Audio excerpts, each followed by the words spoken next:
His 36-year-old sister, Diane Schuler's number appeared on the caller ID, but when he answered, his own young daughter was on the line, not his sister Diane. Hans listened intently as his worried 8-year-old daughter Emma explained that Aunt Diane was having trouble seeing while driving and was unable to speak clearly. Diane Schuler herself then got on the phone and described being disoriented, her vision foggy. Panicked, Hans told Schuler to pull over and stay off the road. He was on his way and would meet them shortly. But by the time he arrived at the scene, Diane Schuler had left and tragedy was on the horizon. Diane Schuler had begun her day with seemingly good intentions. She and her husband Daniel had been camping for the weekend with their children and 3 nieces at the Hunter Lake campground in Parksville, New York. They prepared the family to head home to West Babylon on that late July day. Around 9:30 a.m., Diane, along with her 5-year-old son Brian, her 2-year-old daughter Erin, and her 3 nieces, 8-year-old Emma, 7-year-old Allison, and 5-year-old Kate, left the campgrounds. They piled into her brother Warren's red 2004 Ford Windstar minivan, while her husband Daniel followed behind in a truck with the family dog. Along the route home, the minivan party participated in several road trip rituals, stopping at McDonald's and several gas stations. So far, it seemed just as it was, a typical New York family heading home after a camping trip. Around 11 a.m., however, the trouble started. As Diane Schuler was making her way down the New York Thruway, she called her brother Warren to tell him they were being delayed as traffic in the area was heavy. Speaking of heavy, my dog Nori is snoring loud as shit. Sorry, guys. However, at the same time that Diane was reporting heavy traffic, other motorists on the New York Thruway were reporting a different series of events. According to several eyewitnesses, a minivan was driving aggressively on the highway, tailgating, flashing their headlights, honking their horn, and straddling 2 lanes. Other witnesses reported seeing a minivan pulled over on the side of the highway with a woman bent over next to it who appeared to be vomiting. 2 hours later, Warren Hans would receive his daughter's worried phone call. The specifics of what happened in Diane Schuler's car after the phone call are unknown and have been pieced together through witness accounts and toll information. Shortly after placing the call to Hans, Diane Schuler made it across the Tappan Zee Bridge and onto the Taconic State Parkway. For reasons unknown, or perhaps unintentionally, Schuler then left her phone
74-year-old Dan Longo were also likely killed on impact.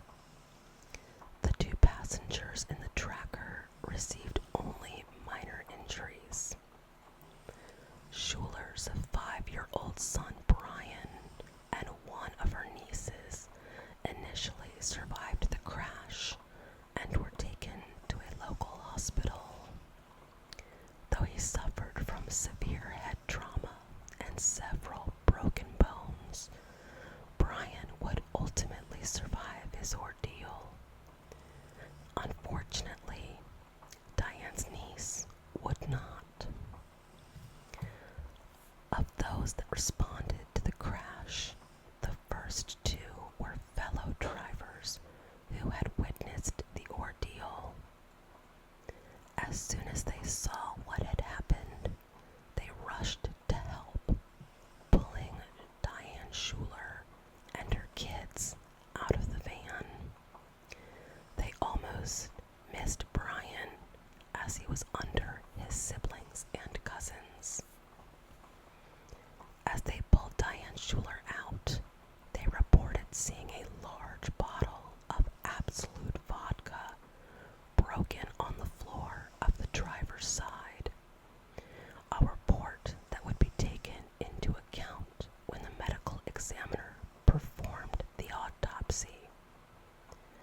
The following investigation determined that Diane was heavily intoxicated during the time of the crash. Her toxicology report showed that her blood alcohol level was at 0.19%, over double the legal limit of 0.08%, with another 6 grams of alcohol sitting in her stomach, yet to be absorbed. In addition to being drunk, Schuler also had high levels of THC in her system, enough to suggest she could have smoked marijuana as recently as 15 minutes before the crash.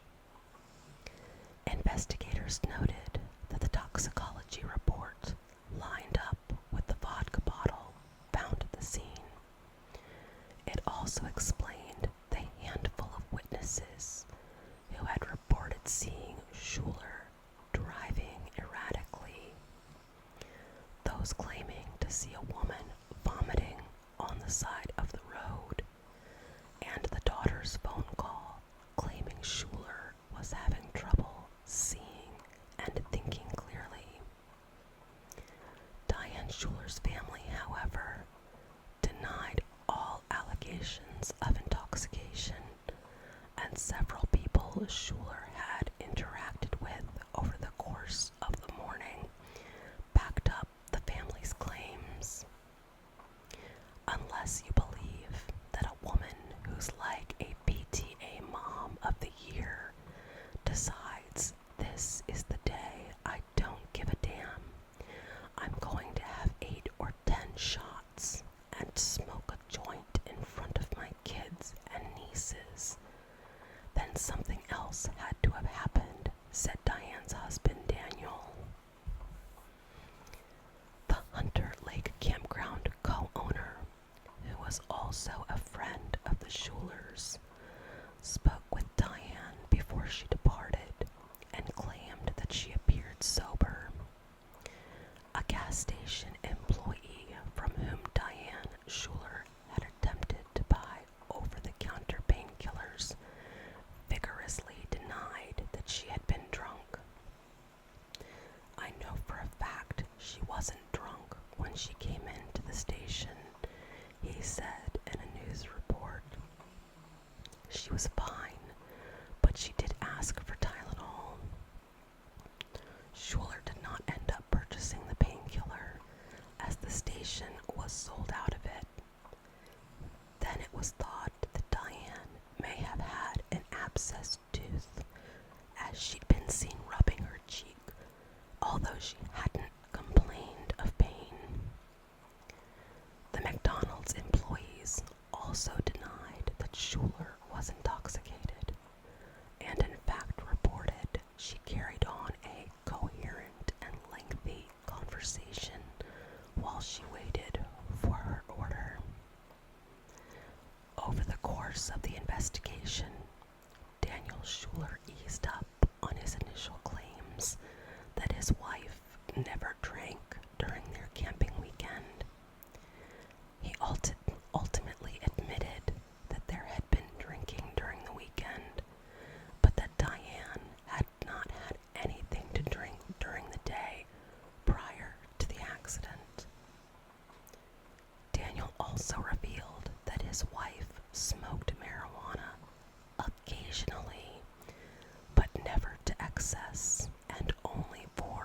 insomnia.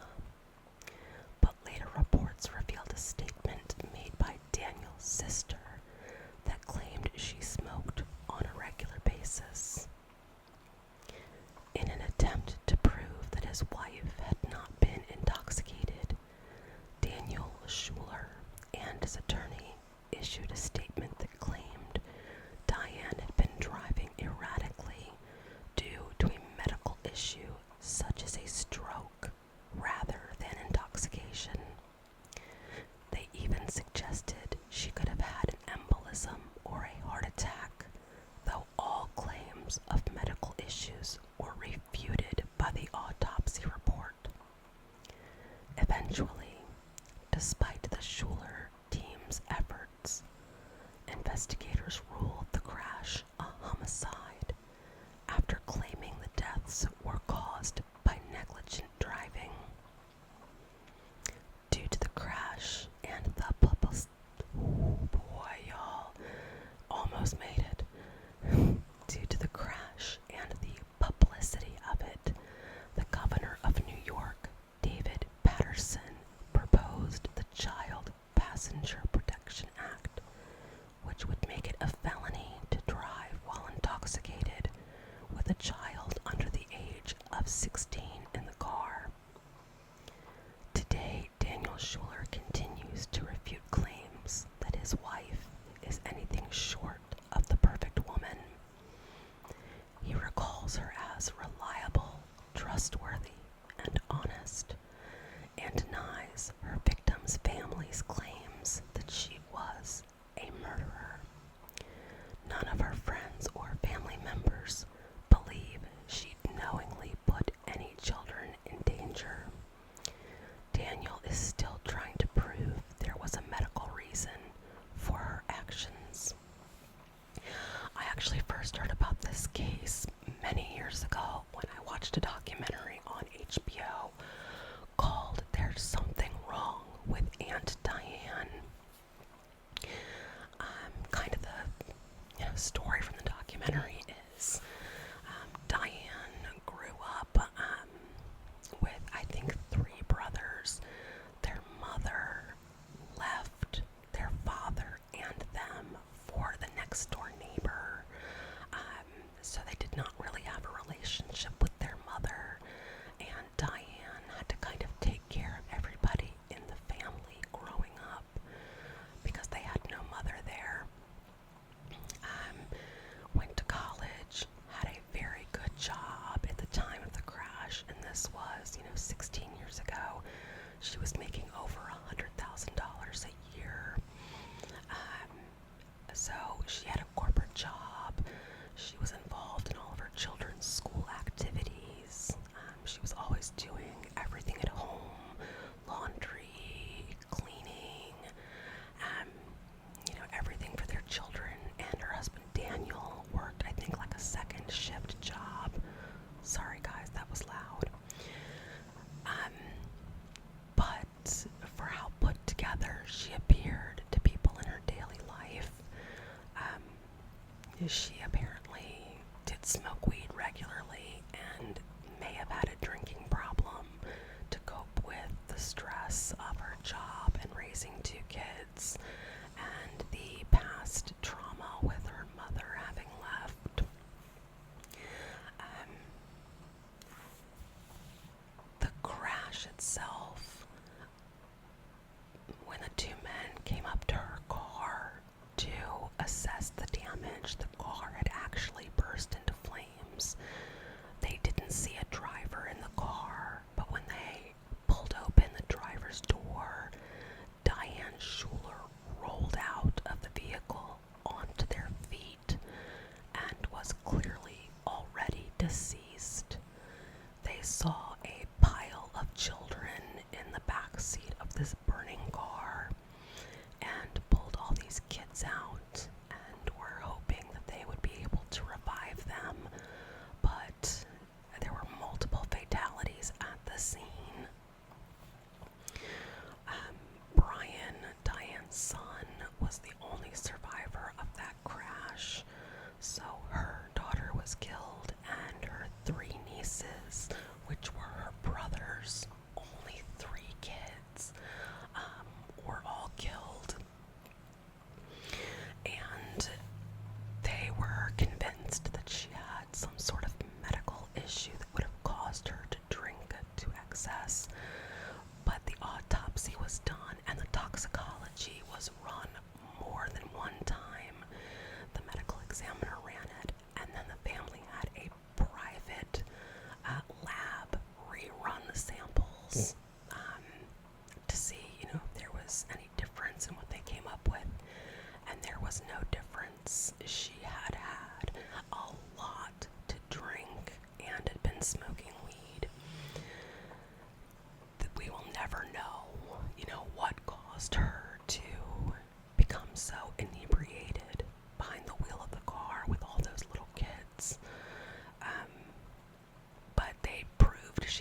was no stroke, there was no heart attack.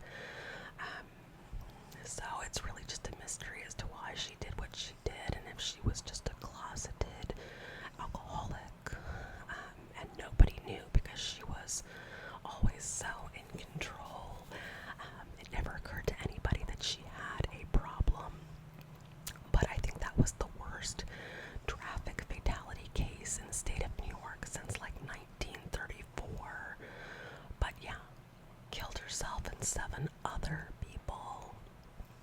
The family, continually denying that she had a problem, was very hurtful to the family members of the gentleman in the other car, who feel like, my God, Nori, who feel like, not even her family would take responsibility for, what she did, and they don't know how they could have overlooked such, a serious substance abuse problem. What do you guys think? Do you know anything about this case? Have you seen the documentary?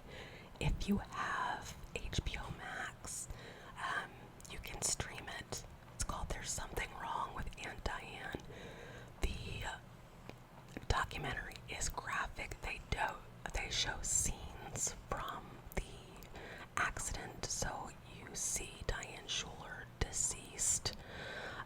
You see the vehicles with blood and stuff all over them. So if you're bothered by that, it's at the very end of the documentary that they show that. But it's very, very interesting to watch. I'm sorry this video is fairly short, guys. I actually had influenza B again. That is the second time in less than 6 months. And I shit you guys not, I had a fever that did not break for 6 days. My fever was so high one night that while I was asleep, I was like either clenching or chattering my teeth, and I chipped the front corner of my front tooth. I was so sick. I don't think I've ever been that sick in my entire adult life. So I have a terrible cough still, so I have to keep this fairly short because I don't want to get a coughing spell. You guys don't want to hear that nasty shit. But anyway, I'm hoping to get another video out to you guys, maybe this weekend. But I hope you guys have all been doing really well, and I miss you, and I hope that everyone, is happy and healthy. And I will see you guys on the next one. Oh, also, I never get vaccinated for anything. Do you guys think I should get a flu vaccine next year since I had this twice in less than 6 months? Give me your thoughts on that shit. I know it's not going to vaccinate me for every strain of the flu, but is it worth me getting it? I don't know. But your girl is tired of being fucking sick. Anyway, thank you guys so much for tuning in, and I will see you on the next one. Highest compliment you can pay to the channel is a thumbs up, subscribe, comment. Everything you guys do is fantastic for the channel, and I really